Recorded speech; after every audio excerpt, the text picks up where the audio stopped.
আসসালামু আলাইকুম ওয়া রাহমাতুল্লাহি ওয়া বারাকাতুহু। আলহামদুলিল্লাহ, বাংলাদেশের একটা স্ট্যাটিস্টিক্স হলো এমন, আমরা বাংলাদেশে যে যে বিষয়ে পড়াশোনা করি বা যে বিষয়ে গ্র্যাজুয়েশন করি, অনার্স করি, মাস্টার্স করি বা কোনো একটা পড়াশোনা শেষ করি, এই পড়াশোনার 80% অর্থাৎ শতকরা 100 জনে 80 জন মানুষই সেই ফিল্ডে চাকরি করে না বা সেই ফিল্ডে ব্যবসা করে না।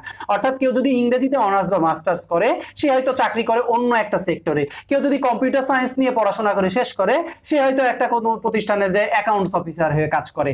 তো আমাদের বাংলাদেশের এডুকেশন সিস্টেমে আমরা শতকরা 100 জনের 80 জনই যে বিষয় থেকে পড়াশোনা বা গ্র্যাজুয়েশন শেষ করে, তার বেশিরভাগই অন্য সেক্টরে জব করে।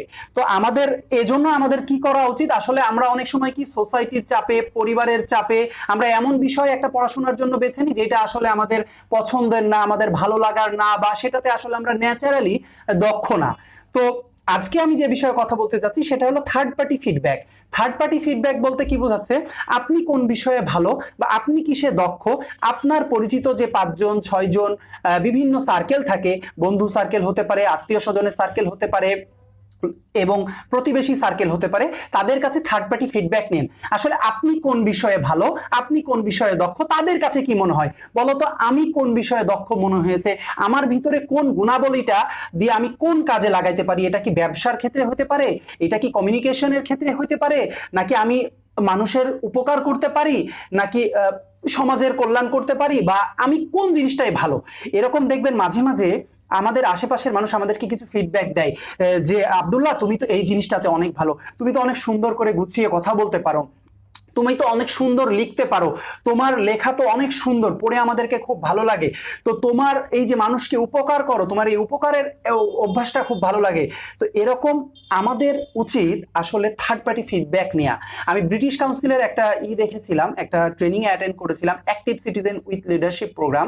সেখানে ওরা আমাদেরকে শেখাচ্ছিল আপনার পরিচিত মানুষের কাছে 3টা আপনার ভালো বৈশিষ্ট্য নেবেন, 3টা আপনার খারাপ বৈশিষ্ট্য নেবেন, এবং ভালো 3টা বৈশিষ্ট্য জানবেন যে আপনার পরিচিত যারা সার্কেল আছে তাদের কাছে, যে আপনার ভালো বৈশিষ্ট্যগুলো নিয়ে এগুলো আপনি আরো ইমপ্রুভ কিভাবে করতে পারেন, এবং খারাপ 3টা বৈশিষ্ট্য নিয়ে এগুলাকে কিভাবে আপনি সলিউশন করতে পারেন, যে আমার খারাপ বৈশিষ্ট্যগুলো আমি কিভাবে ইগনোর করব। তো আমি আজকে বলতে আসছি থার্ড পার্টি ফিডব্যাকটা আমাদের জীবনে খুবই গুরুত্বপূর্ণ।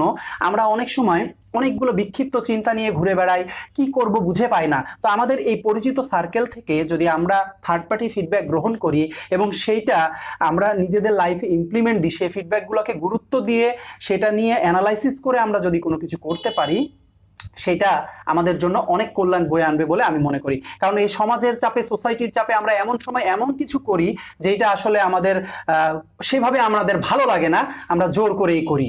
তো আসুন চেষ্টা করি থার্ড পার্টি ফিডব্যাক গ্রহণ করে নিজেদের লাইফে কিভাবে ইমপ্লিমেন্ট দিয়ে নিজেদের লাইফকে আরো কিভাবে ইমপ্রুভ করা যায়, এই বিষয়টা নিয়ে আরেকটু চিন্তা ভাবনা এবং গবেষণা করি। এটা আত্মসমালোচনা, আত্মকেন্দ্রিক হবে, কিন্তু আমাদের এটা উচিত যে থার্ড পার্টি ফিডব্যাক গ্রহণ করা। অন্যরা আমার সম্পর্কে কি ধারণা পোষণ করে, আমার ভালো বৈশিষ্ট্যগুলো কি, আমার খারাপ বৈশিষ্ট্যগুলো কি, এবং আমি কিভাবে খারাপ বৈশিষ্ট্যগুলো থেকে নিজেকে উতরাতে পারি, এই ডেভেলপমেন্ট, সেলফ ডেভেলপমেন্টের জন্য আমাদের কাজ করা। তো আসুন চেষ্টা করি নিজেদেরকে থার্ড পার্টি ফিডব্যাক বা আশেপাশের মানুষের পরামর্শ, মতামত নিয়ে আমরা যে যে বিষয়ে ভালো সেইটা দিকে একটু গুরুত্ব দিয়ে, এবং যে যে বিষয়ে খারাপ সেইটা থেকে ইমপ্রুভ কিভাবে করা যায় সে বিষয়ে আমরা সচেতন হই।